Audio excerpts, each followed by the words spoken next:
Muy buenas tardes, bienvenidos, bienvenidas a esta edición de hoy de Sobre la Mesa, martes 4 de febrero. ¿Cuáles son los temas que voy a estar discutiendo con ustedes en la tarde de hoy? Gobierno de Jennifer González y su secretario de la Gobernación, Francisco Domenech, afirma que en el pasado defendió a los bonistas de la Autoridad de Energía Eléctrica para que ahora asesore al gobierno de Puerto Rico frente a la Autoridad de Energía Eléctrica.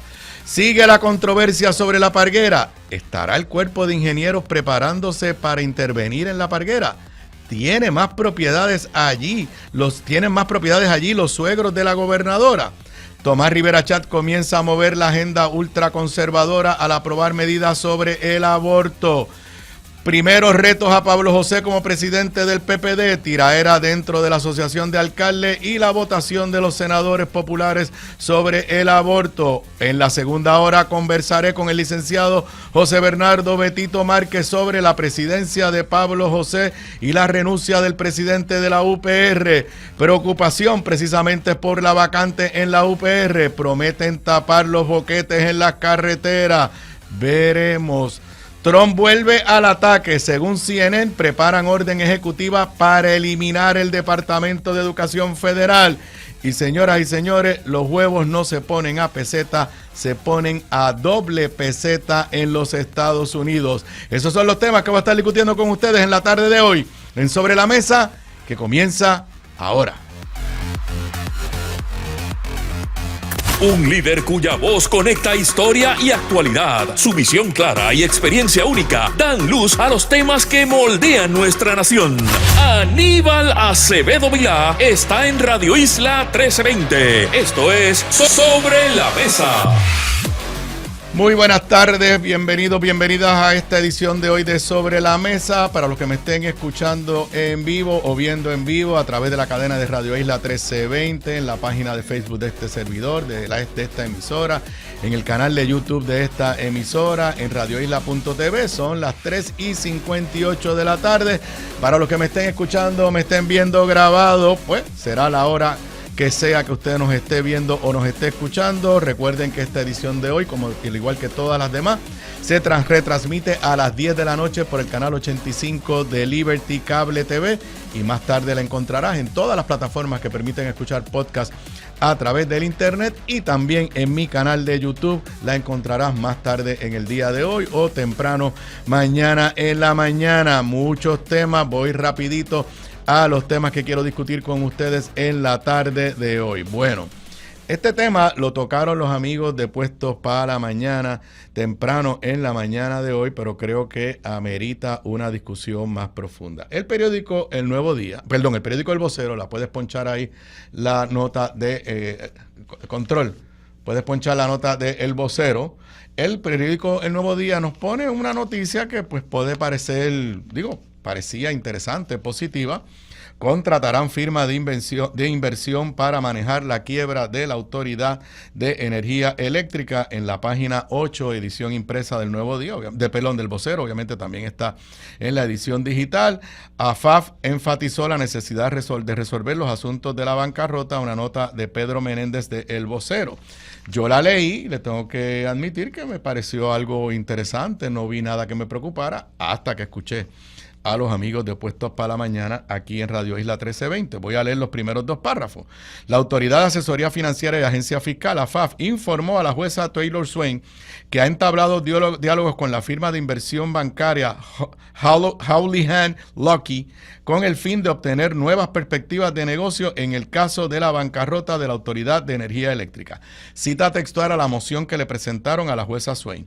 Con la asistencia de Houlihan Lokey, AFAF tiene la intención de reunirse con las partes interesadas claves dentro de la mediación en un esfuerzo para lograr encaminar un consenso que resulte en la confirmación de un plan de ajuste de la Autoridad de Energía Eléctrica que esté alineado con, me perdí aquí de momento, que esté alineado con la necesidad de Puerto Rico de tener una utilidad eléctrica resiliente, con tarifas sustentables y asequibles, indicó la dependencia a través de una moción presentada por la firma de abogados Marini Pietrantoni Muñiz. A mí me parecía bien. En este podcast yo he dicho, en este programa de radio yo he dicho que cuál va a ser la posición del gobierno de Jennifer González ante las negociaciones que están trancadas, que no progresan sobre la quiebra de la Autoridad de Energía Eléctrica. En el pasado, durante la campaña, la gobernadora presentó una propuesta de pagar la deuda completa con los chavos que tienen guardado la Junta de Control Fiscal, pero que son chavos del gobierno de Puerto Rico. Pero luego de las elecciones no ha repetido esa propuesta. No sé si se va a reafirmar en ella, luego de todas las contradicciones o todas bueno, no contradicciones, todo el tranque que ha habido, los triunfos de los bonistas en Boston. Pero lo que no dice la nota del vocero, porque no lo sabían, y lo que no le informa el gobierno de Jennifer González y su secretario de la Gobernación y director de AFAF, Francisco Domenech, a la jueza y al pueblo de Puerto Rico, es que esa firma, la firma de Houlihan Lokey, adivinen para quién trabajó. Trabajó para los bonistas de la Autoridad de Energía Eléctrica. Si puedes ponchar ahí la primera página de una presentación. Esto lo encontré en internet, facilito de encontrar. La primera página de una presentación de PowerPoint que hicieron en el 2015. Los que me están viendo en video pueden ver que es de esta firma, Houlihan Lokey, Puerto Rico Electric Power Authority Comprehensive Prepared Revitalization Plan for Bidding Bondholder Contract Proposal, julio del 2015. ¿Y de quién es? De Houlihan Lokey. Curioso, y yo no sé si aquí hay un conflicto de interés, pero que el gobierno de Puerto Rico haya contratado para defendernos frente a los bonistas una empresa de consultores que hace unos años atrás, en esta misma quiebra, no es en otro pleito, en esta misma quiebra, respaldaba y representaba a los bonistas. Y yo creo que esto amerita algún tipo de aclaración y alguien que me diga si aquí no hay un problema ético, porque esta gente tuvo información de qué es lo que querían los bonistas, cuáles eran sus teorías de derecho, todo eso. Estaban peleando para que le pagáramos más. Ahora se supone que el gobierno pelea para que le paguemos menos. Pero no solamente eso.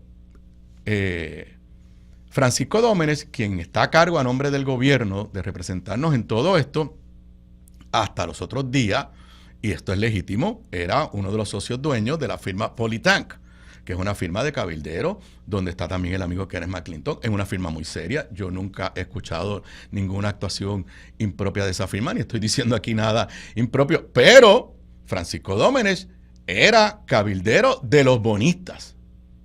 Él vendió su participación en Polytank, y eso está claro, y hasta donde tenemos entendido no tiene ninguna participación económica. Pero sus clientes, hasta hace algún tiempo atrás, eran los bonistas. Está confirmado que sus clientes fueron los bonistas de Cofina.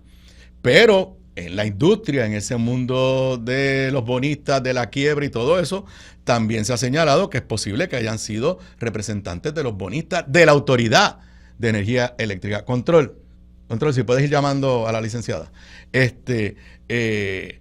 Así que no hay duda, primero que nada, no hay duda que la firma que acaban de contratar, Houlihan Lokey, era la firma de los bonistas que ahora nosotros estamos negociando con ellos. Y aquí eso es lo primero.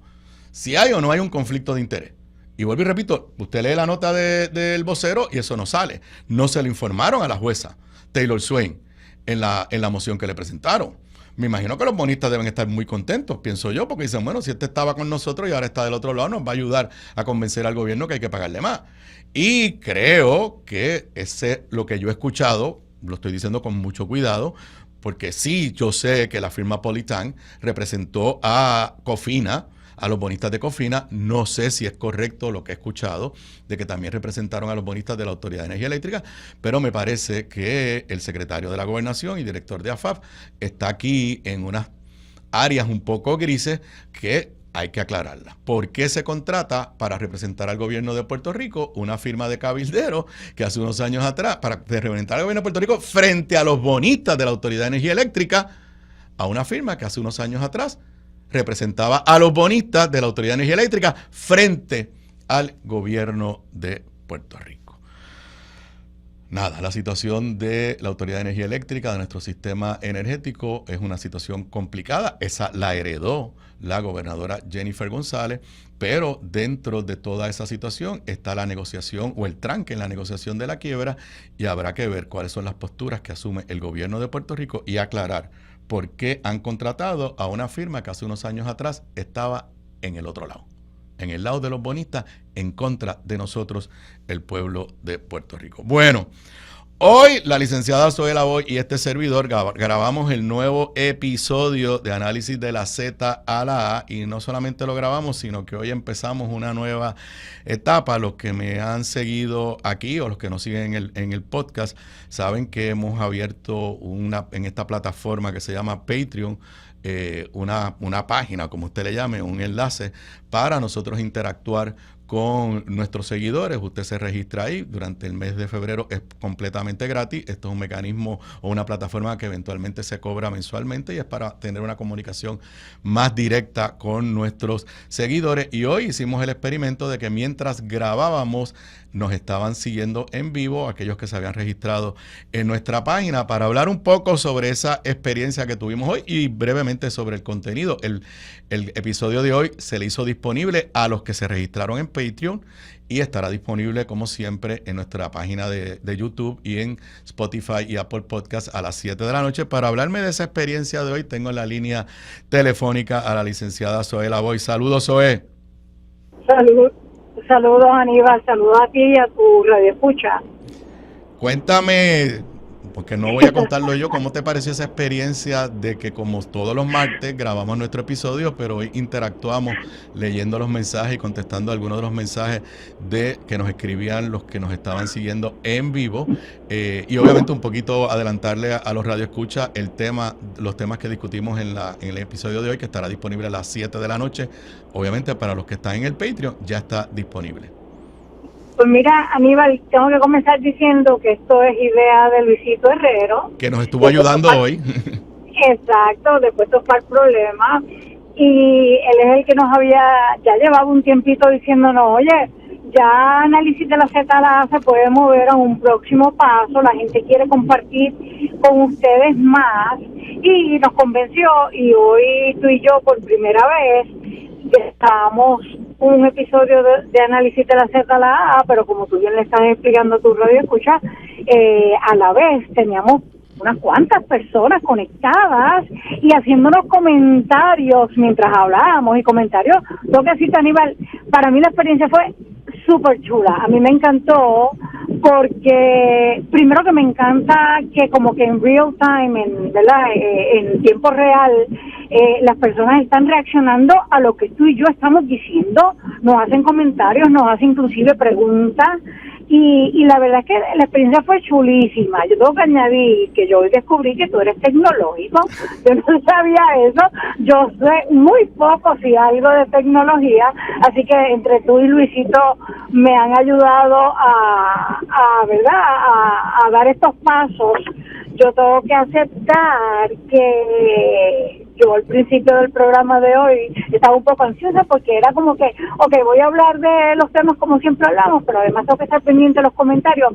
Pero la verdad es que me encantó, y como tú bien dices, ya ese episodio está disponible para aquellos y aquellas que se unieron con nosotros esta mañana, pero entonces el resto de nuestra comunidad cibernética lo puede escuchar a través de las herramientas YouTube y otras, hoy a las 7. Les adelanto que estuvimos hablando un buen rato de Pablo José y de su discurso desde mi perspectiva y desde la tuya, obviamente. En algunas cosas estuvimos de acuerdo, obviamente en otras no estuvimos de acuerdo. Le dimos mucho tiempo, que creo que amerita todavía mucho más tiempo, la discusión del proyecto 297, que ayer por descargue, que eso significa que no le dieron vistas, etcétera, sino sencillamente lo bajaron al hemiciclo y se votó. El proyecto 297 es para establecer lo de cuando una menor de 15 o menos años de edad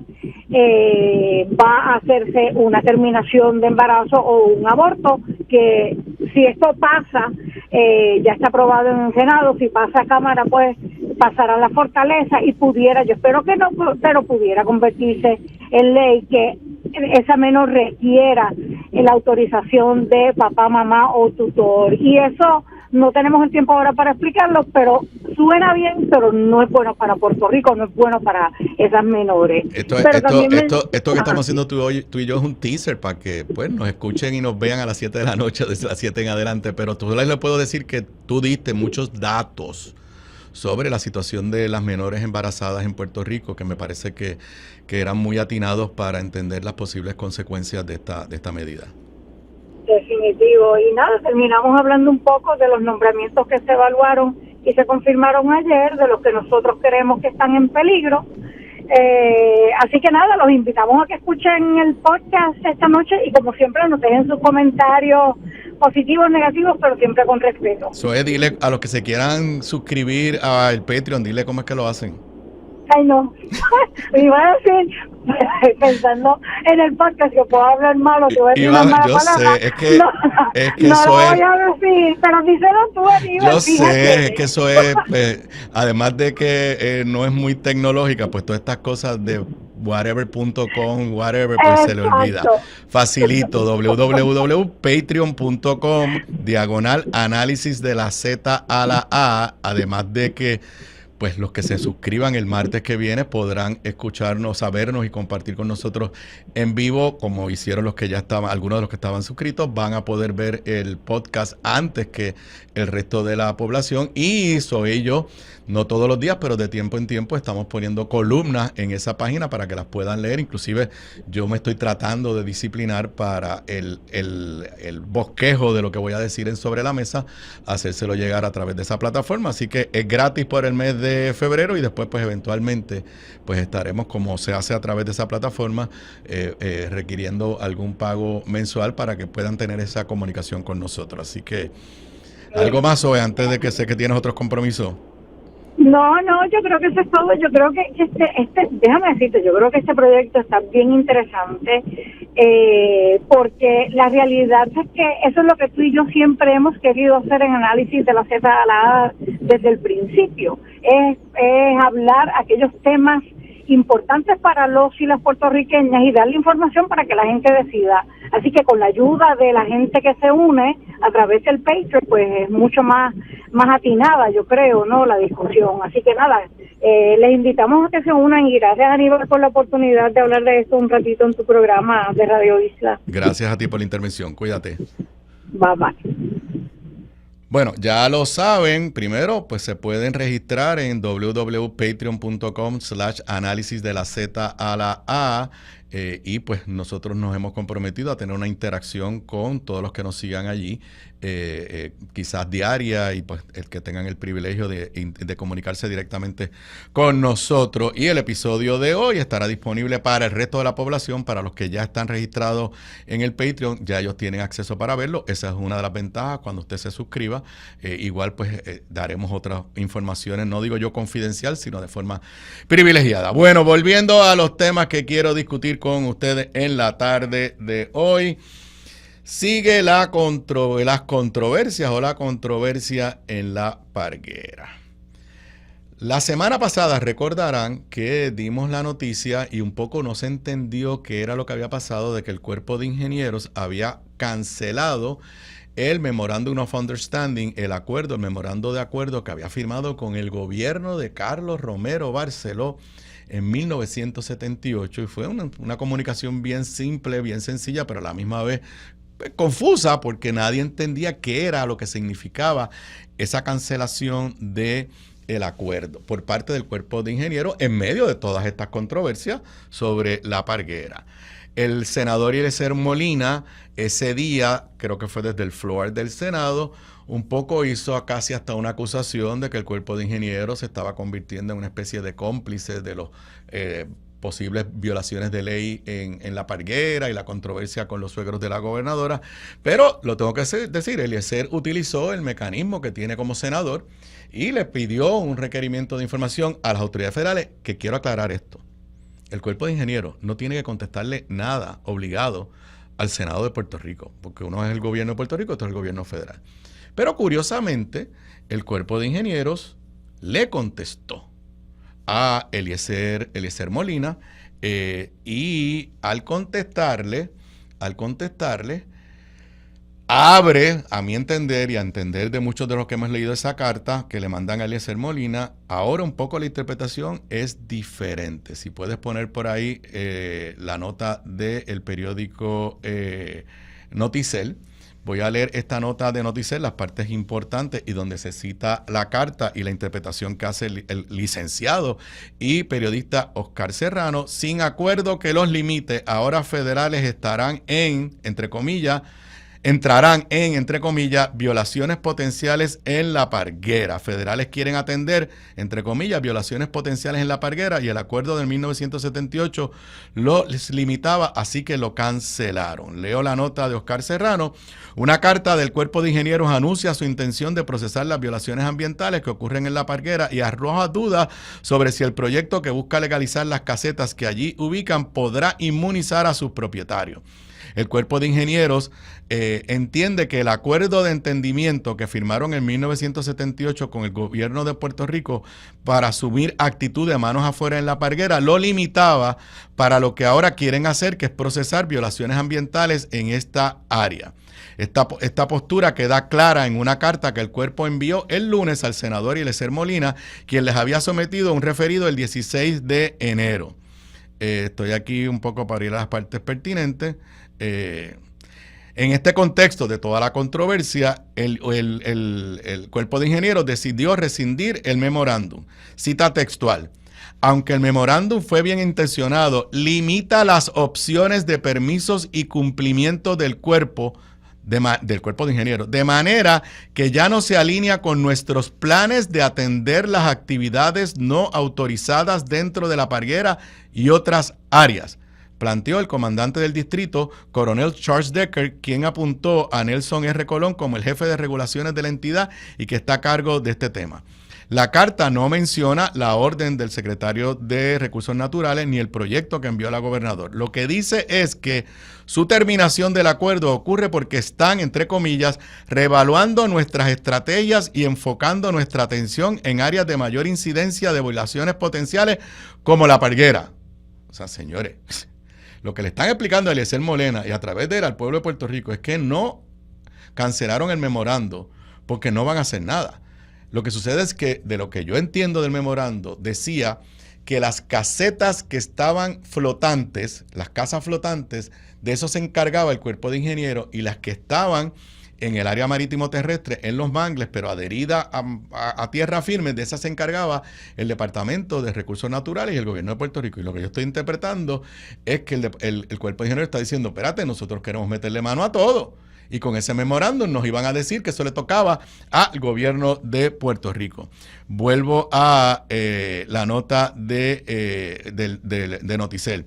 La referencia a violaciones potenciales es a las leyes de navegación de aguas y protecciones ambientales federales que están vigentes y seguirán vigentes aún si el gobierno de Puerto Rico crea un esquema legal para las propiedades residenciales en La Parguera. De hecho, una lectura del memorando deja claro que el mismo limitaba las opciones del cuerpo porque, aunque no renunciaban a su poder bajo las leyes federales, le creaban al gobierno de Puerto Rico un periodo de 12 años en el que sería el DRNA el que se encargaría de la Parguera. El propósito final que se supone que el DRNA cumpliera bajo el memorando era acabar con todas las posesiones privadas en el área, evitar construcciones nuevas y crear un esquema en el que el uso de cualquier instalación fuera estrictamente recreacional y por ahí sigue. Así que yo tengo que coincidir con la interpretación que hace Noticel y Oscar Serrano. Dice más adelante la carta, entendemos que el gobierno de Puerto Rico considera que el memorando se extinguió porque habían pasado 12 años. Así que, para añadirle a la controversia, pues de esa carta se desprende que el Cuerpo de Ingenieros no está diciendo manos afuera en La Parguera, todo lo contrario, hablan de violaciones de ley en este momento. Y donde hay jurisdicción federal, pues por la condición de Estado Libre Asociado, de colonia o de Estado, porque sería lo mismo si fuéramos un Estado, donde hay jurisdicción federal, los federales mandan y no el gobierno local, en este caso el gobierno de Puerto Rico. Pero me voy a la pausa, no se vaya nadie porque Ahora, además, en el caso de La Parguera, surge la interrogante de si los suegros de la gobernadora tienen otras propiedades allí en La Parguera. Con eso y con mucho más, regreso luego de la pausa. La clave para la buena cocina, además de los ingredientes y recetas, está en la calidad de los productos en los que cocinas. Por eso te recomiendo mi línea Giovanna Heike Cookware Collection, con acabado en cerámica, mangos ergonómicos y 4 milímetros de espesor para mejor conducción de calor. Lo distribuye North Caribe Imports y su marca Caribí, donde además encuentras utensilios de cocina y limpieza para tu hogar. Ahora cuida tu jardín con Caribí Garden. Caribí, calidad, experiencia y el mejor precio. Pídelos en tu supermercado más cercano. Simplifica tu vida con Caribí. Distribuye North Caribe Imports, la empresa puertorriqueña con más de 50 años sirviéndote a ti. Bocados Divino, el lugar perfecto para almuerzo o cena. Menú internacional, especializados en los mejores guisos, cabrito al vino, rabo encendido y el mejor osobuco que puedes encontrar. Mariscos frescos del país, langosta de nuestras costas, amplia carta de vinos y jugos naturales, con la mejor localización, seguridad y amplio estacionamiento gratis. Bocados Divino, en el edificio del Colegio de Abogados en Miramar. Para reservaciones, llamar al 787-238-1530. Gramas lindas, gramas, plantas, palmas y todo para tu jardín. En Dorado, 796-1386. 796-1386. Gramas lindas, excelente calidad y servicio insuperable. 796-1386.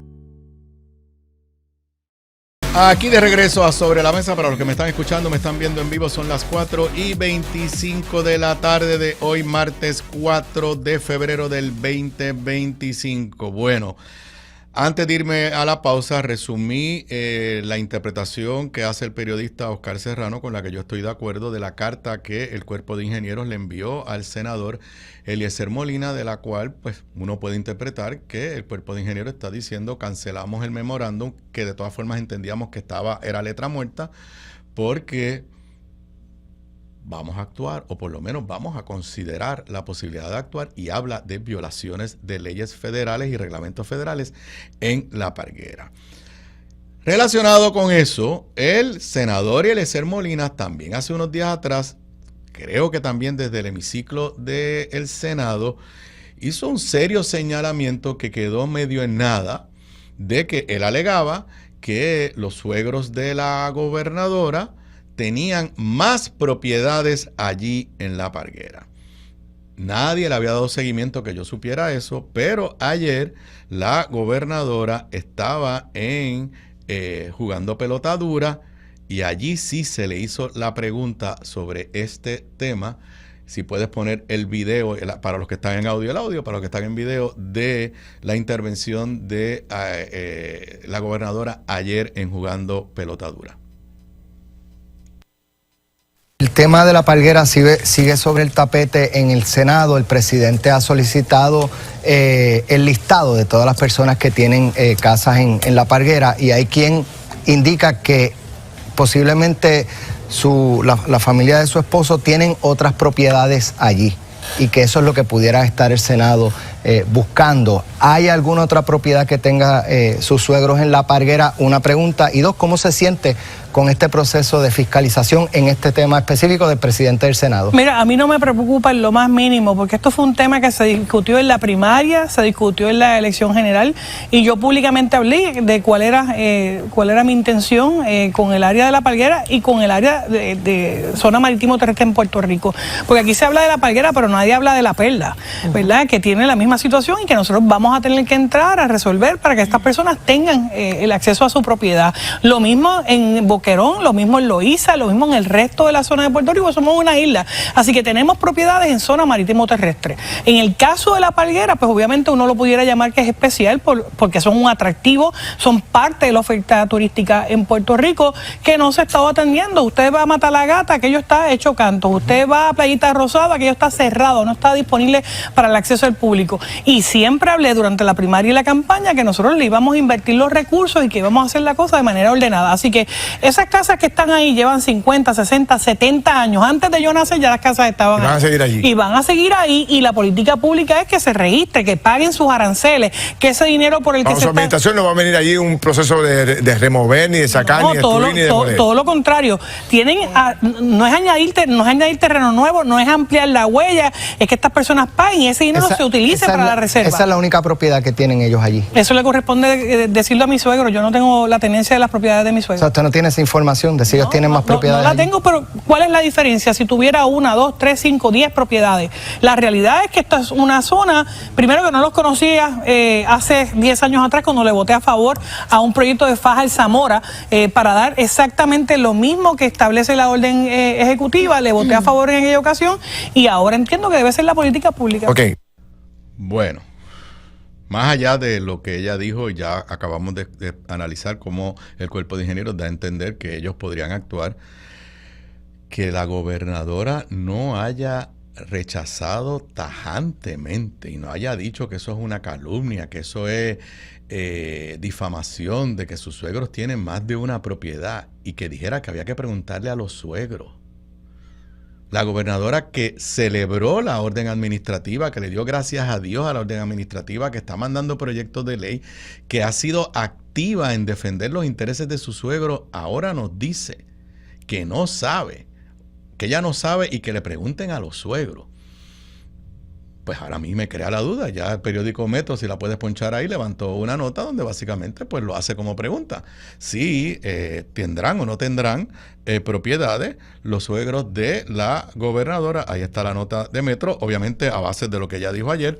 Suegros de Jennifer González tienen otras propiedades en La Parguera. Estamos a 4 de febrero. La gobernadora juró el 2 de febrero. La orden administrativa yo creo que es del 5 o el 7 de enero. Y lo que yo les puedo decir es que la situación de La Parguera se le sigue complicando a la gobernadora. Y hablando de temas complicados y controversiales, ya la licenciada Zoela Boy en su corta intervención habló de que este tema lo vamos a discutir, o está ya grabado, discutido profundamente en el podcast Análisis de la ZLA que grabamos en la mañana de hoy, pero yo tengo que hacer unos comentarios. Yo he dicho aquí y en el podcast con Zoé y en mis intervenciones en Tele 11 que estamos ante un gobierno ultraconservador y que Tomás Rivera Chat tiene una agenda. No porque él crea en estas cosas, es una agenda politiquera. Y Tomás Rivera Chat, desde la campaña, asumió la actitud y la estrategia de coaptar a Proyecto Dignidad y de decirle al pueblo conservador, que lo hay en Puerto Rico, yo soy el campeón. Y ayer se aprobó, si puedes ponchar ahí el vocero, se aprobó un proyecto por descargue que se vino a presentar por la senadora Joan Rodríguez Bebe el viernes de la semana pasada. ¿Qué quiere decir por descargue? Que no hubo vistas públicas, que no hay un informe, y es un proyecto que quizás cuando usted lo lee le parece que pues eso está bien, pero aprueban protocolo en casos de aborto en menores.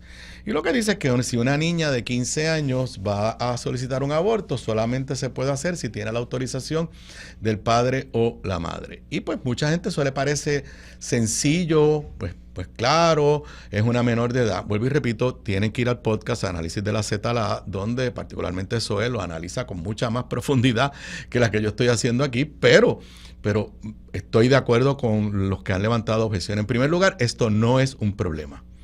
En Puerto Rico no hay un problema de menores abortando. No lo hay. Y cuando yo les he dicho a ustedes que cuando los legisladores presenten proyectos de ley para resolver problemas que no existen, cuidado, que hay algo detrás y que no es lo que le están diciendo a ustedes. Aquí no hay un problema. Aquí sí hay un problema de jóvenes, niñas embarazadas que dan a luz. Y los datos los da Zoé hoy en el podcast, lo pueden buscar. Ese es el problema. Pero para eso, ni Rodríguez Bebe ni Tomás Rivera Chat les preocupa, ni hablan de educación sexual, ni cómo vamos a orientarlos en las escuelas. Ese es el verdadero problema en Puerto Rico. Niñas de 15, 14, 16, 13 años que quedan embarazadas y dan a luz. Y que sí, no debieron haber quedado embarazadas. Entonces, están diciendo que una niña de 15 años no puede tomar la decisión porque no es adulta suficiente sobre qué hacer con ese embarazo que ella no quería. Pero el Estado la va a obligar a ser madre.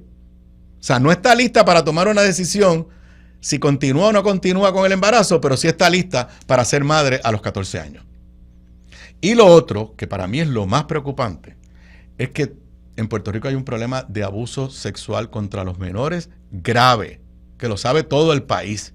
Y también sabemos, porque han sido historias de espanto, que muchas veces la agresión sexual contra menores ocurre de un familiar. Tristemente decirlo, papá, padrastro, tío, abuelo. Y peor aún, también tenemos circunstancias porque se han discutido donde la madre o se convierte en cómplice o no le quiere creer a la niña porque le parece que es imposible y dice que la niña se lo está inventando. Y entonces ahora vamos a pedirle a esa niña que quedó embarazada, que toma la decisión difícil de decir yo quiero terminar este embarazo, de irle a pedir permiso a quien la violó, a quien abusó de ella. Esto tiene de verdad otras consecuencias. Se aprobó 23 votos a favor, 3 en contra y 2 abstenciones. Puedes ponchar ahí la votación. Sé que no la van a poder leer, pero para que sepan, votaron a favor todos los legisladores del PRP, menos la senadora Morán, que se abstuvo. Votaron en contra Eliezer Molina y los 2 senadores del PIB, y votaron a favor todos los senadores, de los 5 senadores del Partido Popular, 4 votaron a favor y 1 se abstuvo. Luis Javier Hernández, el portavoz, se abstuvo. Así que esta medida, que en el cuatrienio pasado la legislatura del Partido Popular la detuvo, y quien la detuvo, hay que decirlo, fue Tatito Hernández en la Cámara de Representantes. Se aprobó ayer sin vistas públicas, sin citar al secretario de Salud, sin citar a la secretaria de Justicia, que cuando no era secretaria de Justicia, pero en el 2023 está citada en los medios y está grabada levantando objeciones legales a una medida igual que esta. Pero los legisladores de mi partido le votaron a favor ayer a una medida que es el primer... O sea, ¿cuántas medidas se han aprobado en esta legislatura? Muy pocas. Y entonces de las primeras medidas que aprueba el Senado es una medida para empezar a quitarle derechos, en este caso, a las mujeres.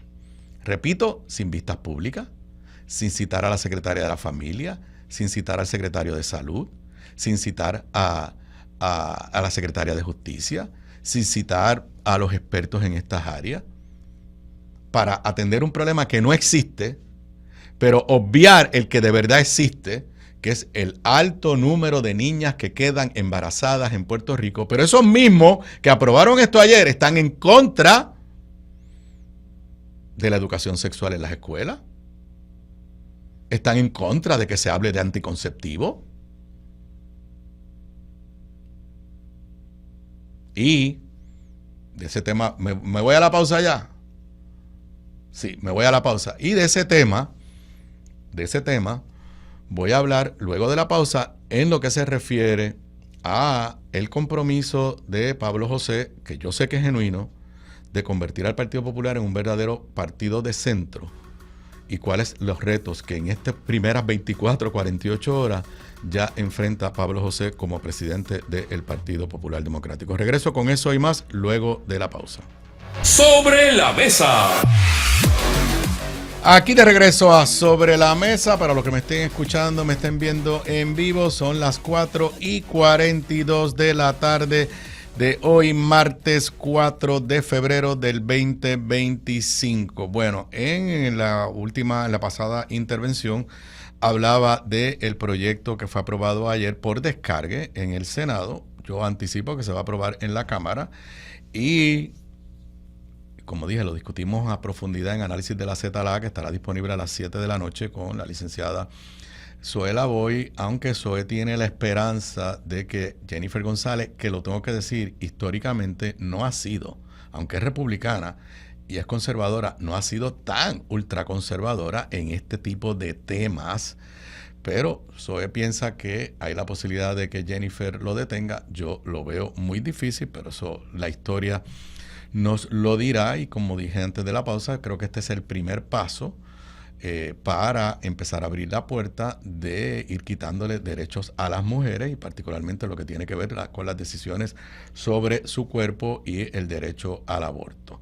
Nos citaron a la Secretaria de Justicia. La Secretaria de Justicia, cuando no era secretaria, pero en el 2023, hizo expresiones en contra de un proyecto igualito que se consideró en el cuatrienio pasado, aunque luego ella ha dicho que está en contra del aborto y todo eso. Tampoco han citado al secretario de Salud, ni siquiera se citaron a la Secretaria de la Familia, y fue aprobado casi por unanimidad, 23 votos a favor, 3 votos en contra y 2 abstenidos. Y esto se da, esta primera votación de un tema social controversial se da a pocas horas de que Pablo José asumiera la responsabilidad como presidente del Partido Popular en un evento y discurso que yo analicé extensamente ayer aquí, que publiqué una columna en mi Patreon de análisis de la Z a la A. Los que quieran leerla, se registran allí, patreon.com /Acevedo, análisis de la Z a la A. Lo discutimos hoy en el podcast que va a estar disponible a las 7 de la noche con Zoela Boy. Y pues ustedes conocen mi posición. Creo que fue un excelente arranque de Pablo José. Creo que fue un discurso excelente. Pero una de las esencias de lo que dijo Pablo José es que el Partido Popular tiene que volver a ser un partido de centro. En mi columna en Patreon, y ayer lo dije aquí, los que quieran ver o escuchar en más detalle, vayan a mi canal de YouTube y busquen la edición de Sobre la Mesa ayer. Decía yo ayer que por año, y lo dije en el podcast con Zoe hoy, por año muchos líderes del Partido Popular entendieron que ser un partido de centro era no asumir posiciones. Porque como yo soy la casa grande y yo soy de centro, pues yo no puedo asumir posiciones porque entonces ofendo a los que son más conservadores, o si no ofendo a los que son más liberales. Y mi visión, y creo que es la de Pablo José, de ser un partido de centro, es todo lo contrario. Es que los partidos de centro asumen posiciones, pero no son posiciones dogmáticas.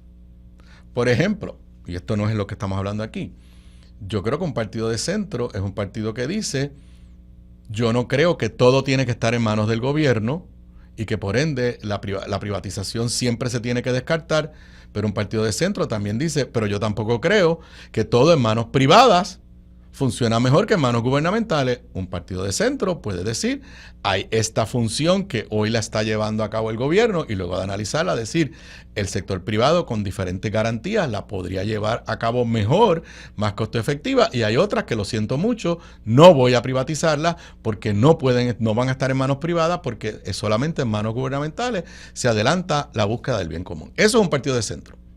Desde mi perspectiva, no sé si Pablo José coincide conmigo, pero esa es la interpretación que yo le doy a las palabras de Pablo José. La votación ayer en este tema del aborto, sé que fue una movida sorpresiva, y eso fue parte de lo que hizo Tomás Rivera Chat.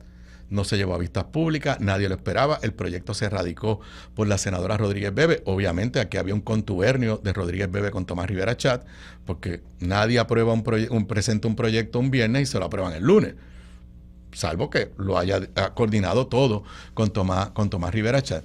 Pero el que la delegación del Partido Popular, 4 le votaran en contra, 1 se abstuviera, y la pregunta que yo me hago en este momento es: ¿cuál es la posición de la institución sobre este tema?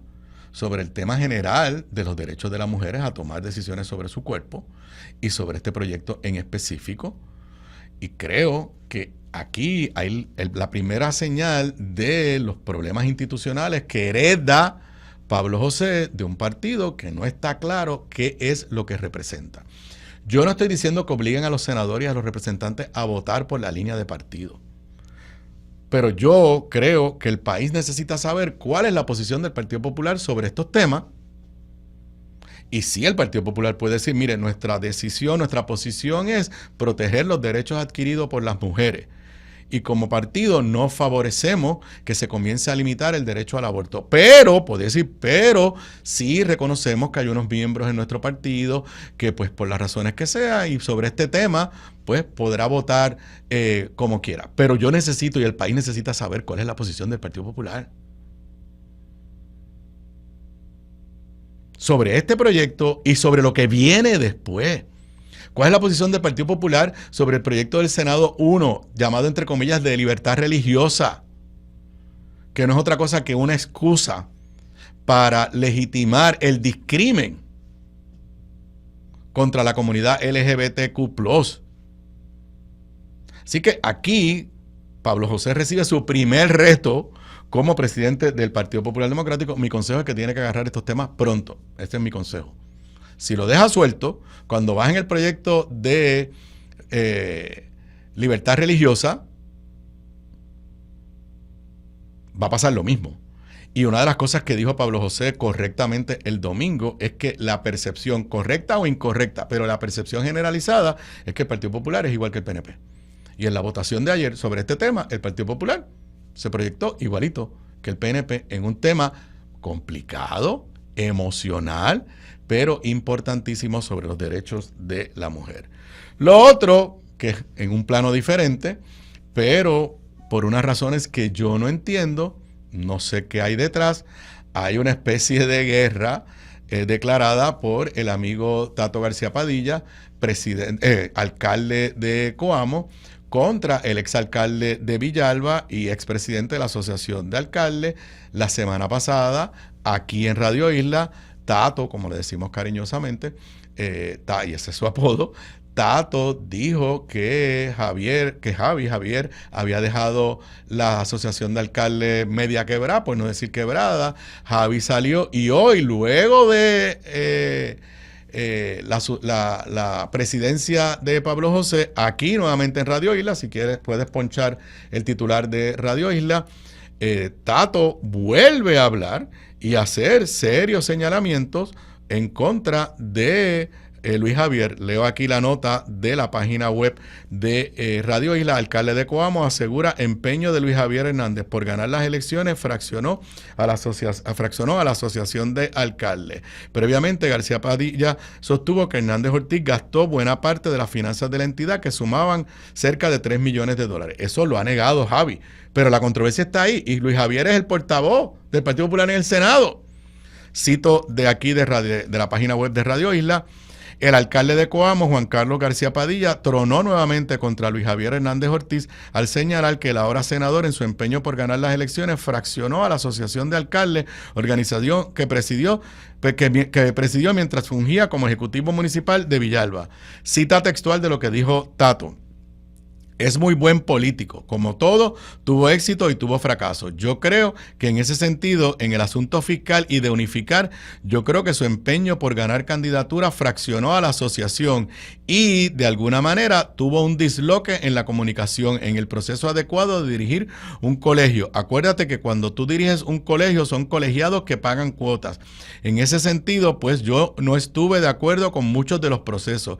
Y al final, vuelvo y repito, el compañero Jorge González le toca restaurar, unificar y restaurar las finanzas para poner accionar y tener los fondos necesarios para accionar los planes que son necesarios. Reiteró en entrevista esta mañana en Pegado en la Mañana con Julio Rivera Saniel. Como ya saben, anteriormente también esta sesión había hablado del tema de los fondos, lo cual fue negado por Luis Javier. Lo único que yo planteo en este momento es que, consciente o inconscientemente, esto le crea nuevamente un problema en cuanto a la proyección pública del Partido Popular como institución, desde el punto de vista de un partido que por años ha visto luchas internas, divisiones, el famoso titular de Arde la Pava. Yo no creo que esto llega a Arde la Pava, pero en las primeras 24, 48 horas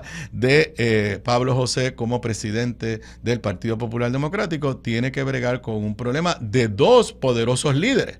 Porque Tato es un alcalde desde el 2000, una figura fuerte dentro del Partido Popular Democrático, hermano del exgobernador Alejandro García Padilla, y que ha sido un extraordinario alcalde, y Luis Javier, una figura también fuerte dentro del Partido Popular, que pasó al Senado y hoy es el portavoz del Senado. Así que tienes por un lado un reto desde el punto de vista institucional. Sé que el secretario del partido, Manuel Calderón, ya se expresó que va a atender el asunto, pero no ha logrado apagar el fuego que comenzó la semana pasada. Y el otro tema que para mí es más importante es el tema sobre las posiciones sustantivas en issues sociales, económicos, que los vamos a ver, y qué es lo que representa el Partido Popular como un partido de centro. Me voy a la pausa. Son las 4:53. Cuando regrese de la pausa, converso con el licenciado ex representante José Bernardo Betito Márquez. Hablaremos, lo voy a dejar hablar a él, sobre su interpretación de lo que está pasando en el Partido Popular y la juramentación de Pablo José, y temas como el de la renuncia de la UPR, entre otros temas. Regreso con eso y más luego de la pausa.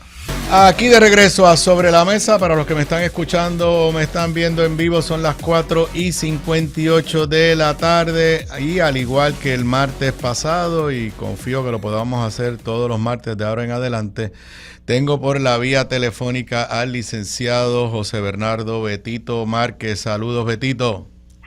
Saludos, Aníbal. Saludos a la audiencia de Radio Isla. Un placer estar contigo nuevamente. Mira, tenemos que ponerle un nombre a esta sección, porque si lo vamos a hacer todos los martes. ¿Qué tú crees de algo así como Martes de Alianza? Bueno, ese concepto está un poquito controversial. Bueno, pues si está controversial, a lo mejor pegamos el nombre.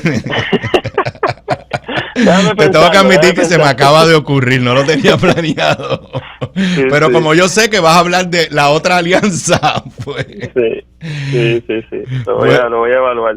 Bueno, yo pues desde el domingo, como popular que soy, no he parado de hablar del evento del domingo pasado. Escribí una columna en mi plataforma de Patreon. Ayer le dediqué, primero tuve al nuevo secretario general, Manuel Calderón, y luego pues hice mi propio análisis del evento y la presidencia de Pablo José.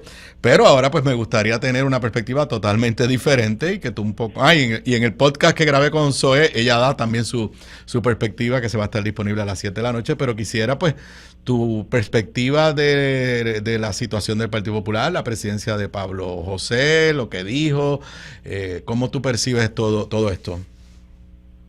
Mira, yo empiezo, ¿verdad?, haciendo la salvedad de que en la medida en que pertenezco a una colectividad política distinta, pues hay una diferencia inherente, pero dentro de un rol de objetividad en este comentario político que tengo contigo en Sobre la Mesa, uno ve que alrededor de la victoria a la comisaría residente de Pablo José, pues ha logrado generar cierto activismo y movilización en el Partido Popular. Se ve también un intento de generar un relevo generacional con esos nombramientos que hace tanto a la Secretaría con Manuel Calderón y al comisionado electoral Ernesto González, ¿verdad? Que es como una cepa millennial, diría yo, de gente que sé que pertenece un poco a la generación a la que yo pertenezco.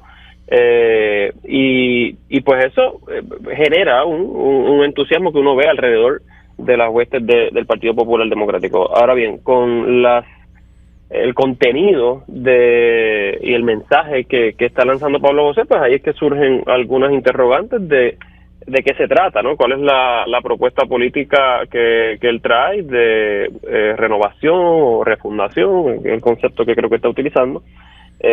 Y con qué se come eso, ¿verdad? En concreto, a nivel programático.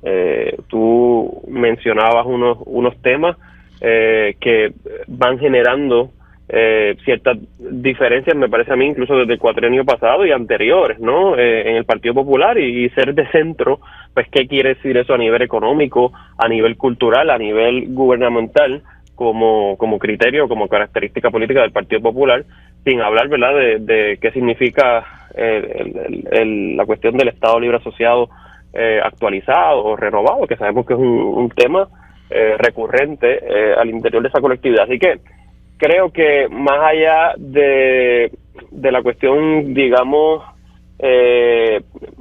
carismática, personalista del liderato que está logrando generar, pues con qué viene acompañado eso, son las interrogantes que uno desde afuera pues se hace, que se le vayan a presentar al electorado. alrededor de nuevo de esos conceptos de centrismo, realismo a los cuales él está hablando, ¿verdad? En el Partido Popular puede coexistir figuras a lo Muñoz Marín y su visión de justicia social, y a lo Tatito Hernández, que es una figura, ¿verdad?, pues más a lo neoliberal, si uno quiere categorizarlo políticamente en algunos aspectos, ¿no? Un Charlie Delgado, que de un corte muy conservador en su narrativa política a la gobernación en el ciclo electoral pasado, y una figura, digamos, como usted mismo, como un Vega Ramos, ¿no? Que en unos temas pues son abiertamente pues más liberales, y eso es algo que yo creo que más allá del tema del ELA, pues son diferencias gubernamentales, políticas, económicas y sociales que el partido me parece que ha generado unas contradicciones, y en qué se diferencia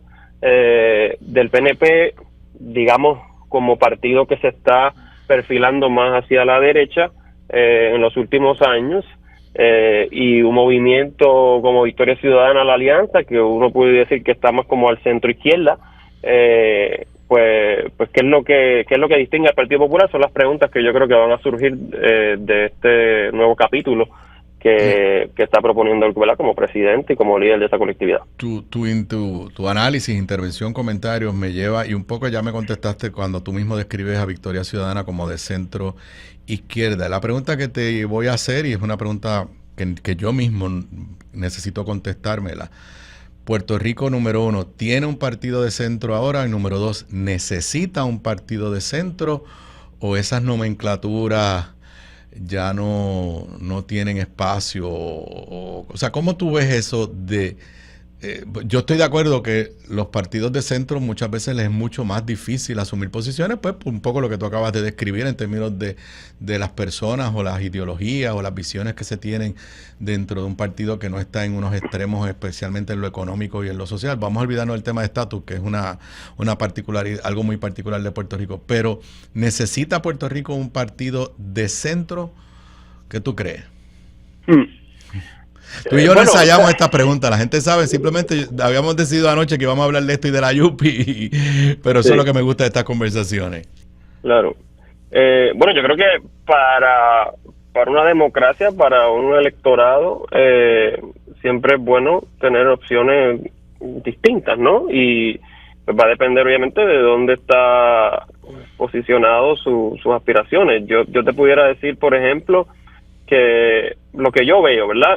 Como el partido político al que yo pertenezco, Victoria Ciudadana, pues yo lo caracterizo como un partido de centro izquierda, pero reconozco que puedan haber algunos perfiles y algunas tensiones de gente que quisiera que el movimiento esté un poquito más a la izquierda, hay gente que quisiéramos, donde yo me incluyo, que esté más al centro, ¿verdad? Tipo centro izquierda, ¿no? Sí. En algunos temas, limitándome al concepto gubernamental, político, económico, porque yo no le atribuyo a la cuestión del estatus esas categorías. Yo creo que utilizar derecha a centro izquierda con respecto al estatus pues no tiene mucho sentido a mi modo de ver.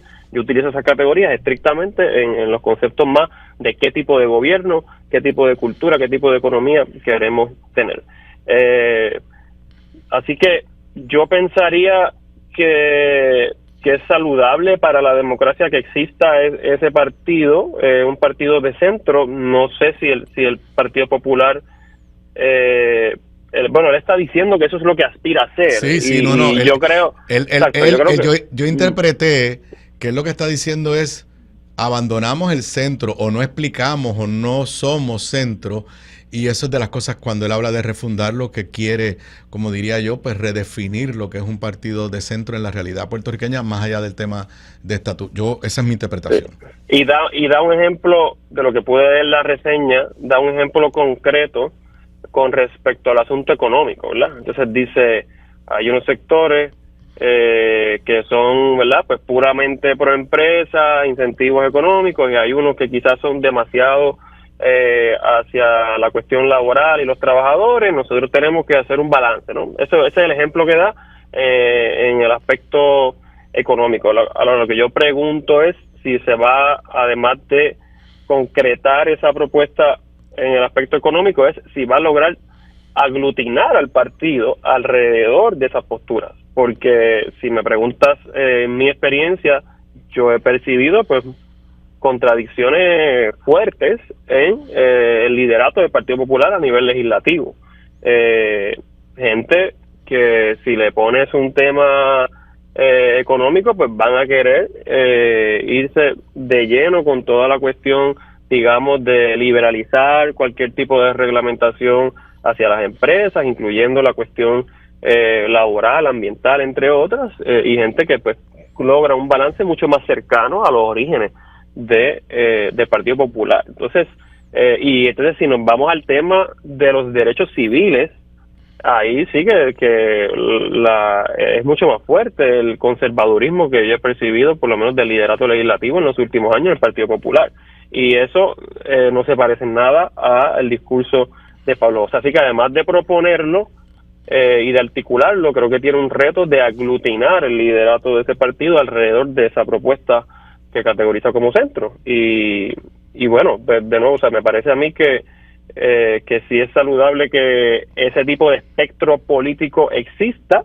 Le coloco un signo de interrogación, así en efecto el Partido Popular sigue siendo o es eso en Puerto Rico en estos momentos, o si un poco de esas tensiones internas, pues el resultado acaba siendo que se proyecta como un partido de centro, pero no es porque esté coherentemente organizado como tal, sino que las batallas entre sus sectores pues lo mueven a acabar siendo un partido de centro, ¿verdad? Si me explico. Antes de movernos a otros temas, ¿y a ti te ofendió, te molestó, te fue inconsecuente el eslogan que era lo que estaba detrás de él, la alianza ganadora?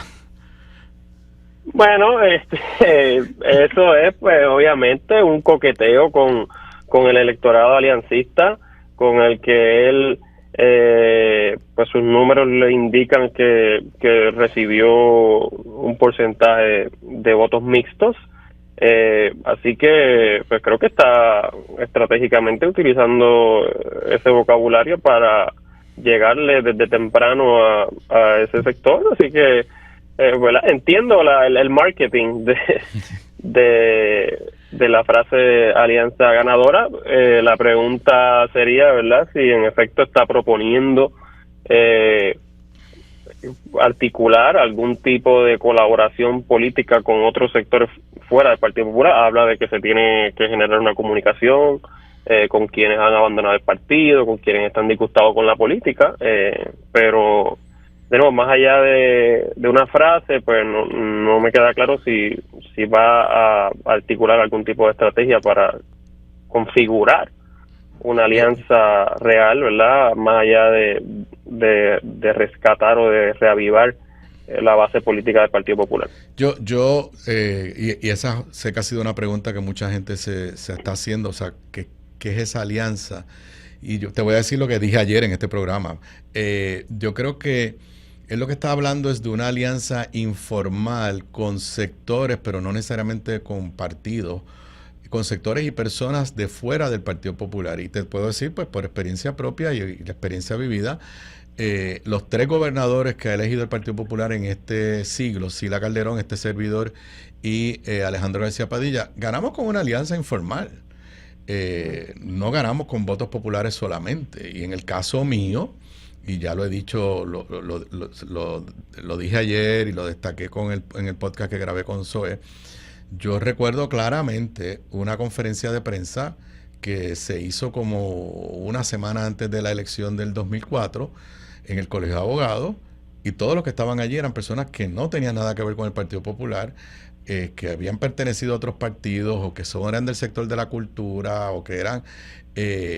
para simplemente la conferencia de prensa era para decir, nosotros no somos populares, pero vamos a votar por Aníbal Acevedo Vilá. Y yo creo que lo que él está hablando es de ese tipo de alianza que viene muy atada a lo que estábamos hablando antes, a qué es lo que tú quieres representar, y al llamarte un partido de centro, pues tienes que de alguna forma atraer ese voto de una periferia. Estoy de acuerdo, él está hablando a los que se fueron, pero me parece que sabe que necesita, cuando habla de la alianza, pues lo que está pensando, me imagino, es pues unos sectores sindicales, unos sectores de la cultura, unos sectores que a lo mejor en el tema del estatus no coinciden con él, pero en los otros temas que le pueden vetar. Un poco lo que pasó, porque tú lo acabas de decir, hubo gente de la alianza que votó por él. Yo creo que aquí hay una cantidad sustancial de personas que votaron por Juan Dalmau y votaron por Pablo. Y un poco lo que le está diciendo, creo yo, es yo tengo que, como candidato a la gobernación, aunque él no ha dicho que es candidato, pero todos sabemos que lo es, yo tengo que, como candidato a la gobernación,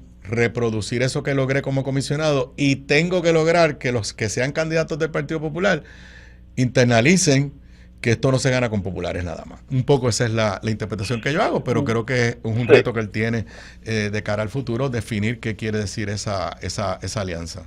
Sí, pero eso, o sea, tal cual tú lo describes, pues no me parecería que sería nada nuevo, ¿no? Porque entonces es precisamente ese tipo de configuración en donde hay un cálculo de que la base electoral del Partido Popular no da, necesitas un poquito más para, por ejemplo, ganarle al PNP. Es nuevo en el sentido de que no se logró en el 2016, 2020 y 2024, que ninguno de los candidatos pudo proyectar eso. En ese sentido, es lo que yo creo que él le trata de traer de renovar.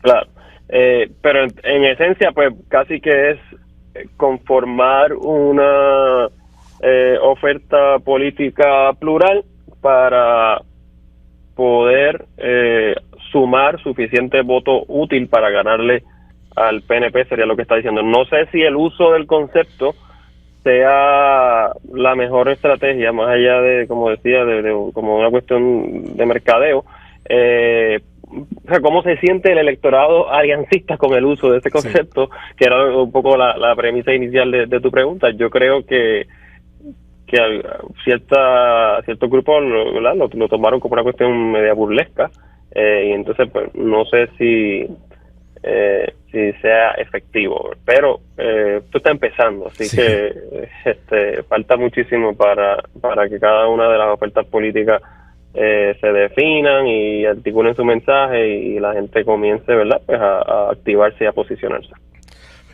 Bueno, cambiando el tema, ¿qué te parece la crónica de la renuncia anticipada del presidente de la Universidad de Puerto Rico, Luis Ferrao, pero sí, y más que pues las razones, lo que está detrás de la renuncia, pues la coyuntura en la que se da y la perspectiva de futuro para la UPR, pues, que yo sé que es importante para ti, como lo es para mí, como lo es para, yo creo, la mayoría de los puertorriqueños.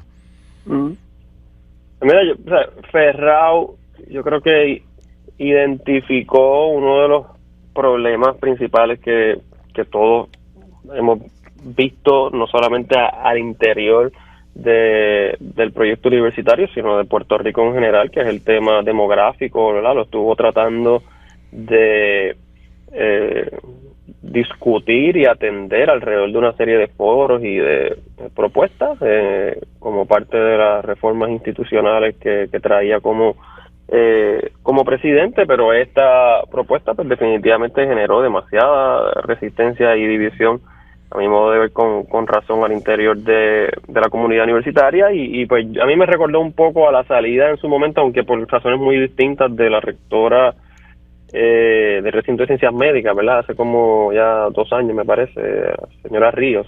Sí. En donde ya la tensión y la resistencia interna que había a ese liderato era tanta, en donde la capacidad de actuar era mínima. Entonces, pues más allá de si se defiende o no se logra defender la propuesta que se está lanzando, tú no vas a tener y no vas a poder ejercer el liderazgo necesario para implementarlo, y pues se vuelve un tanto insostenible, y pues me parece que él reconoce casi que eso en las expresiones que hace, y pues entonces ahora se abre un nuevo capítulo complicado, como hemos visto en tantas ocasiones que surge una vacante a la presidencia, ¿verdad?, con las distintas personas que se hacen disponibles y todos los poderes que influyen alrededor de eso, para ver pues quién toma la batuta de un escenario que de por sí pues ya viene arrastrando todos los recortes fiscales de los últimos años, ¿verdad?, impuestos por la Junta, pero también pues otros que son retos más contextuales de, como decía, la situación demográfica, todos unos cambios económicos y sociales en Puerto Rico que requieren que la universidad innove, pero que, como decía, pues se criticaba muchísimo que, como ocurrió en el sistema educativo de Puerto Rico, ¿verdad?, que ante retos fiscales, etcétera, se plantee que la solución es cerrar escuelas, y entonces convertiste un montón de escuelas en estorbo, no resolviste gran parte de ese problema fiscal, al contrario, lo agravaste, porque ahora reutilizar ese tipo de infraestructura pues tiene un costo enorme para quien sea que lo asuma, aun si se le pasa a los municipios, etcétera, que es como que ese tipo de noción en donde recorto a lo loco una serie de proyectos, en este caso de programas, y de esa manera soluciono un problema, pues creo que las críticas que se le hicieron pues eran válidas, y que hay otras opciones sobre la mesa que yo quiero pensar que pues los candidatos y candidatas que ahora surjan pues sean capaces de articularlo y de contar con el respaldo institucional. ¿Y no te preocupa que pues con no solamente el triunfo del PNP, sino de un PNP que ha hecho un giro hacia el conservadurismo o la derecha, como la quieras llamar, tan fuerte, eso vayan a tratar de... Nadie niega pues que el partido que está en el poder pues tiene una alta influencia sobre la universidad, pero ¿no te preocupa que acabemos entonces con una dirección ultraconservadora de la universidad, con todo lo que eso implica en términos de los programas, énfasis, prioridades para la universidad? Bueno, sí, definitivamente preocupa. Eso va a requerir que la comunidad universitaria, ¿verdad?, se organice y participe activamente de estas discusiones, aunque sabemos que hay pues todo un control del aparato que surge, ¿verdad?, y que influye desde Fortaleza.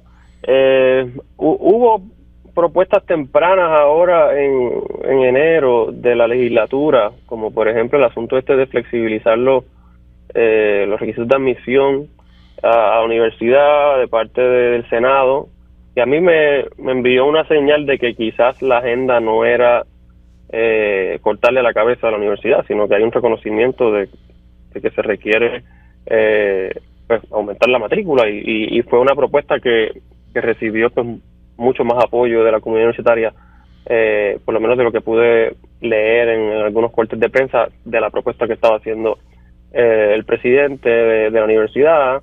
Así que pues de entrada no me parece que por lo menos la legislatura venga con una actitud tan agresiva en cuanto a la gobernadora. Dios te oiga. Sí.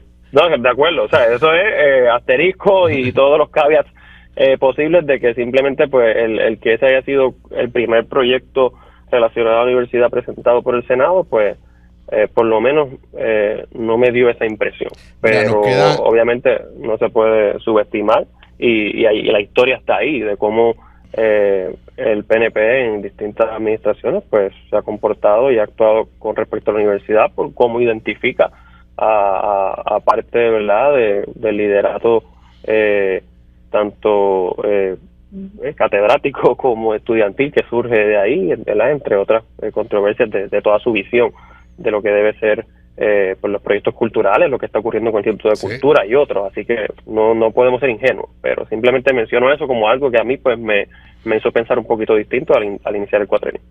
Nos queda como 1 o 2 minutos. ¿Qué te pareció la confirmación de los 2 nominados para el Tribunal Supremo? Es un tema que yo no he discutido aquí, pues si puedo coger tu insumo y tu reacción. Yo no conozco a ninguno de los dos. De la jueza Camille había escuchado cosas muy positivas. Del juez Candelario, pues ciertas controversias, y creo que se reflejaron en el proceso. Pero ¿qué te parece esos 2 nombramientos a esa importante institución en Puerto Rico? Bueno, exacto, de oído tanto en el ambiente político como legal en el que uno se mueve, pues más o menos lo mismo, impresiones positivas, y vi incluso en una búsqueda en el internet evaluaciones positivas de la jueza.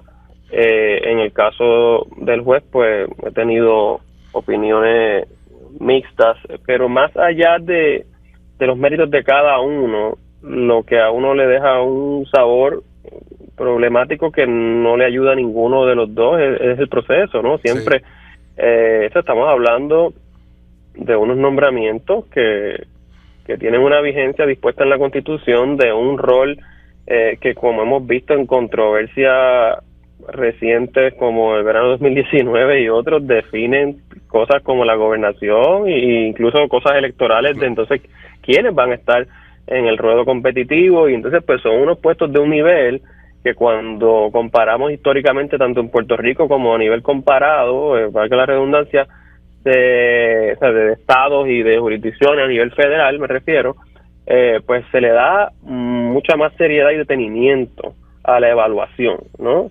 Se va juez por juez, no solamente participan los jueces, sino que tienes comparecencias de sectores, ¿verdad? Como escuelas de derecho, colegios de abogados, profesores, y entonces se le da una credibilidad al proceso, no solamente para el beneficio de quienes participan de la confirmación, ¿verdad? Entiéndase los senadores y senadoras, sino de la ciudadanía ¿verdad? Que se expone a las decisiones que van a tomar. Y eso no me parece que ocurrió. Se aglutinaron un montón de nombramientos el sábado ahí. Ya el lunes los estaban confirmando. Que vamos a decir que esos informes se escribieron el domingo a la trágala para presentárselos a los senadores el lunes para ya estar confirmándolo. Esa es la parte que me parece que pues muestra un poco la actitud de banquete total y vamos para encima a confirmar lo que no se había logrado confirmar en años previos, pero que no genera la confianza que debería generar ese tipo de nombramiento.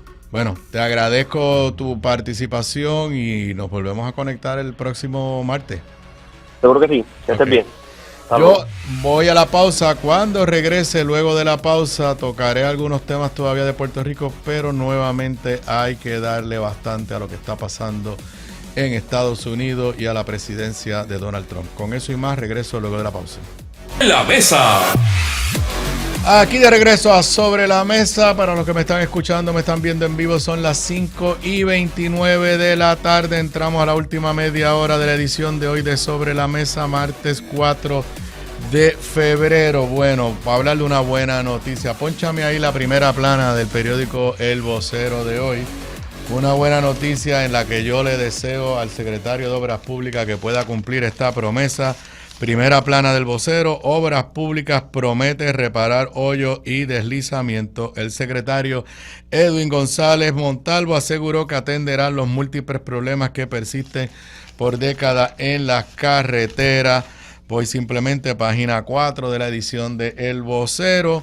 Voy a leer nota de Pedro Menéndez Sanabria, los primeros párrafos. El recién confirmado secretario Edwin González aseguró que empleará diversas estrategias para resolver los múltiples problemas que enfrenta la ciudadanía al transitar por las vías públicas del país, que van desde innumerables hoyos, deslizamientos que llevan décadas sin atender y semáforos que se desprograman cada vez que se va la electricidad. Cita textual: hay vías que requieren una atención inmediata porque hay muchísimos huecos que se van a estar atendiendo con muchísima sensibilidad. Muchas veces el bacheo se desprecia en el sentido de que dicen, mira, se tiró una brea y siguieron por ahí. Y eso no es correcto porque tiene su utilidad en términos de seguridad para evitar un accidente o que alguien tenga una situación que afecte su auto. En términos de trabajos críticos, González Montalvo señaló que en la autopista PR52 se completó la subasta para los trabajos de reconstrucción de los primeros 14 kilómetros en dirección de Caguas a San Juan. Próximamente, sigo leyendo, cita textual, próximamente comenzarán esos trabajos. Estaremos utilizando el carril dinámico de forma gratuita los fines de semana. Básicamente, los viernes a las 10 de la noche ya estaremos comenzando los trabajos para que los sábados se deposite el hormigón y el domingo se abra el tránsito nuevamente una vez tengan la resistencia necesaria. Es una inversión multimillonaria. Yo le deseo la mayor de la suerte, que el mayor de los éxitos, que cumpla su palabra. Tengo que comentar que por donde yo transito en el área aquí de metropolitana, el área de Río Piedra, avenidas y que yo entiendo que son carreteras estatales, a veces aquí uno tiene enredo, que es estatal y que es municipal, las que yo transito, que creo que son estatales, tengo que admitir que había huecos, boquetes, que llevaban meses y que luego de las elecciones yo dije, esto jamás lo van a tapar, y que en las últimas 3-4 semanas como que por lo menos el bacheo, o sea, le han tirado brea, no es que están embreando la carretera completa, así que ojalá y lo logre. Bueno, en el escenario de los Estados Unidos, primero en el escenario de Estados Unidos e internacional. Esto es una nota que acaba de salir del periódico El New York Times. Donald Trump va a tener una llamada telefónica, como está teniendo con diferentes líderes mundiales. Va a tener una llamada con el primer ministro de Israel, Netanyahu, quien es un ultraderechista, al igual que él. Pero antes de hacer la llamada, Donald Trump ha dicho, y señores, esto es serio, que los palestinos no tienen otra alternativa que no sea irse de Gaza. O sea, Netanyahu, en su brutal ofensiva que duró más de un año y que se logró un acuerdo temporero de paz hace apenas unos días atrás, en ese esfuerzo destruyeron sectores completos de la Franja de Gaza. Murieron, la última vez que yo leí, eran más de 40,000 civiles, hombres, niños, mujeres. Y ahora Donald Trump lo que está diciendo es que se vayan totalmente. O sea, que no tengan derecho a vivir en su propia tierra. Leo aquí brevemente, esto acaba de salir. Estoy traduciendo mientras leo.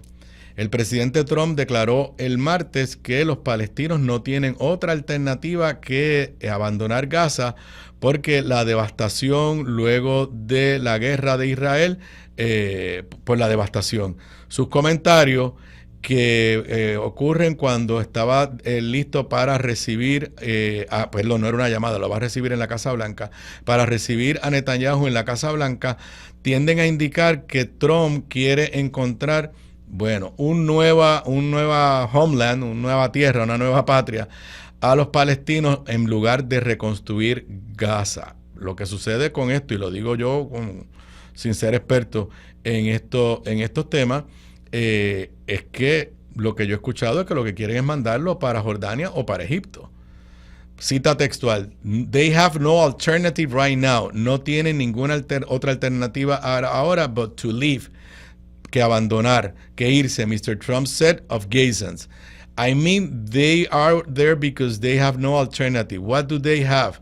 It is a big pile of rubble right now. Bueno, es verdad. Es una montaña de escombros. Bueno, pero una montaña de escombros porque eso fue lo que hizo Israel. Entonces ahora los que van a pagar las consecuencias de eso es sacarlos de su propia tierra. Y entonces dice, si nosotros pudiéramos encontrar un pedazo de tierra o numerosos pedazos de tierra, eso suena a dividir al pueblo palestino, que ya está dividido todavía más. Nada, esto es una noticia, vuelvo y repito, acaba de salir, tendrá pues las reacciones, interpretaciones que corresponde a una noticia de esta envergadura, de esta importancia, pero si algo sigue claro, es que la capacidad de Donald Trump de sorprendernos con sus movidas drásticas, dramáticas y de amplias consecuencias son inacabables. Son las 5:35. Nos vamos a una pausa. Cuando regresemos, sigo con Trump porque hay que creerle a Trump cuando dice las cosas. Ya aparentemente empezó a mover la maquinaria para eliminar el Departamento de Educación Federal. Eso y más cuando regresemos luego de la pausa.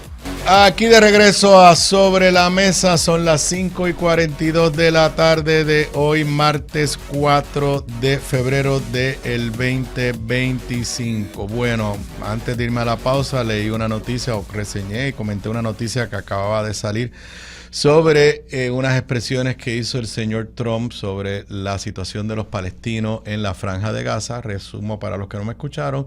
Donald Trump acaba de decir que entiende que la única alternativa que tienen es irse de allí. Se alega que está en conversaciones con Jordania y con Egipto para que los reciba. Lo que yo había leído anteriormente es que ambos países dicen que ellos no tienen la capacidad para eso, y hablar de que vamos a ver si le conseguimos un pedazo de tierra. Ajá, ¿de dónde lo va a sacar? Pero Ese es Donald Trump. Y hablando de Donald Trump y los que aquí dicen, no se preocupen, él decía esas cosas en la campaña, pero él no va a hacer eso, además no va a tener los votos en el Congreso. Bueno, hoy CNN publica, lo publicó cerca del mediodía porque lo escuché brevemente reseñado por Penchi aquí al mediodía, pero básicamente CNN tiene información de fuentes que le indican que ya se está trabajando una orden ejecutiva para eliminar el Departamento de Educación de los Estados Unidos. La nota dice, según las fuentes de CNN, que se haría en 2 etapas. Obviamente hay una secretaria del Departamento de Educación debidamente nombrada. No he escuchado que haya sido confirmada, aunque yo creo que es una mujer que no está capacitada para ese puesto. Pues creo que es de las que va a ser confirmada. Yo creo que al paso que va en la inmensa mayoría de los secretarios y puestos que ha nombrado Donald Trump van a ser confirmados. Pero lo que se dice es que la orden tendría 2 fases. La primera sería crear darle una instrucción a la secretaria del departamento para ir cada día reduciendo las acciones y capacidad de actuar del departamento. En otras palabras, tú eres mi secretaria de educación y yo te doy la orden que cada día vayas reduciendo el marco de acción y de injerencia del Departamento de Educación. Yo he escuchado a gente decir, no, lo que pasa es que van a eliminar el departamento, pero los chavos se los van a dar directamente a los estados y en el caso de Puerto Rico a los territorios. Yo tengo que decirle que todo esto va íntimamente ligado con la estrategia de Elon Musk, que se ha convertido a veces parece el verdadero presidente de los Estados Unidos, que es el dueño de X, de Tesla, el hombre más billonario del mundo y que se ha convertido en uno de los portavoces de toda esta ultraderecha y un fanático de Donald Trump o un manipulador de Donald Trump. Y todo esto está atado a reducir gastos. Así que los que dicen que van a eliminar el Departamento de Educación, pero vamos a seguir recibiendo la misma cantidad de chavitos, yo lo dudo mucho. Vuelvo a la nota de CNN. La movida incluiría 2 partes, dice la fuente. La orden daría una dirección directa a la secretaria para crear un plan para ir reduciendo el departamento en términos de acciones ejecutivas. Entonces, la segunda parte es que Trump presionaría al Congreso para pasar legislación para terminar con el departamento, porque entienden que eso es algo que no se podría hacer por la vía administrativa. Pero lo que van a hacer nuevamente es empezar a reducirle su marco de acción para que poco a poco los congresistas que en el pasado han estado reacios a cumplir estas promesas de Trump en el cuatrienio anterior o de otros presidentes republicanos que han hablado de lo mismo, los propios republicanos lo han detenido, pero 2 cosas. Número 1, si tú empiezas a reducir, esto no es un plan mal pensado. Si tú, sin legislar, empiezas a desmantelar oficinas del Departamento de Educación a nivel de Washington y a nivel regional, empiezas a congelarle fondo, pues puede llegar un momento que puede llegar el momento, de que cuando tú digas, bueno, pues hay que legislar para eliminarlo, los congresistas digan, bueno, pues sí, ¿qué remedio? Si ya básicamente te has convertido inactivo durante la gestión de Donald Trump. Así que prepárense, repito, esto es parte de la agenda de Elon Musk de eliminar el Departamento de Educación, y los que crean que eso no tiene ninguna consecuencias para Puerto Rico están equivocados. Y en lo que parece un chiste, pero no es un chiste. Primero, yo creo que la razón primordial por la que Donald Trump ganó fue porque había un gran descontento con el problema de la inflación que vivió Estados Unidos luego de la pandemia, y pues se le adjudicó toda la culpa, con razón o sin razón, a Biden. Así es la vida de la democracia y así es la vida de los políticos. Y de las cosas que la gente más comentaba, y todavía comenta al día de hoy, es cómo se ha disparado el precio de los huevos. Y se utiliza como un ejemplo de cómo usted va al colmado. Y, señores, yo voy al colmado. Y uno ve cómo cada vez que va al colmado, la bolsa es más pequeña y la cuenta es más grande. Y nosotros aquí en Puerto Rico tenemos la expresión de que cuando las cosas se ponen difíciles, decimos los huevos se pusieron de a peseta. Pues saben que vamos a tener que cambiar el refrán. Porque los huevos se están poniendo de a 2 pesetas. Y esto no es un chiste. También es una nota de CNN. Waffle House. Waffle House es una cadena de comida rápida que se especializa en waffles, se especializa en desayuno, aunque tiene todo el menú. Voy a leerlo en inglés y después se lo voy a traducir. Waffle House is placing a surcharge on every egg it sells. Waffle House está poniendo una sobreprecio, una sobrecarga en todos los huevos que venda. Parece un chiste, no es un chiste. Dice la nota, el aumento desmedido en los precios de los huevos ha obligado a Waffle House a añadir un cargo adicional temporero a sus clientes. La cadena basada en Georgia está añadiendo 50 centavos por cada huevo que usted ordene. Yo creo que yo nunca he desayunado en Waffle House, pero básicamente, si usted pide, aquí pone la nota de CNN, tiene una foto del menú y donde ya dice lo de los 50 chavos, pues si usted pide 2 huevos fritos con tostada y esos 2 huevos fritos no sé cuánto valían, pues usted le va a tener que añadir $1, porque son 2 huevos fritos, 50 chavos por cada uno. Si usted pide un revoltillo y el revoltillo una tortilla lleva 3 huevos, pues le van a cobrar $1.50. No es una broma, es un reflejo de un problema que tiene que ver con el área de los huevos, pero que tiene que ver con todos los temas en términos del costo de vida y de inflación. Y lo que yo me pregunto es si los que votaron por Donald Trump le van a preguntar dónde está su promesa de comenzar a bajar los costos de vida. Él habló que todo iba a bajar, la gasolina. Ni hablar del efecto que tendría las tarifas. Ayer, ese fue el tema, cuando estuve el programa con ustedes, ya la presidenta de México había tenido unas conversaciones con Donald Trump y como parte de esas conversaciones quedó en suspenso la nueva aranceles por 30 días. Más tarde en la noche, Donald Trump conversó con el primer ministro Trudeau, que es primer ministro saliente, la de México es presidenta entrante, y también se llegaron a unos acuerdos para suspender las tarifas, la palabra correcta es aranceles, por lo menos por 30 días. En ambas circunstancias, Donald Trump y la prensa o los amigos de Donald Trump lo ponen como que él logró doblarles el brazo a ambos presidentes, el presidente y la primera ministra. Sin embargo, los que conocen estos temas mejor que ustedes y que yo, dicen que cuando uno analiza bien lo que le prometió la presidenta de México, que era, creo que son añadir 10,000 tropas a la frontera, ya ella lo estaba haciendo. Había sido un compromiso que, no ella, el presidente anterior, que México ya había hecho, de subir la cantidad de tropas en la frontera.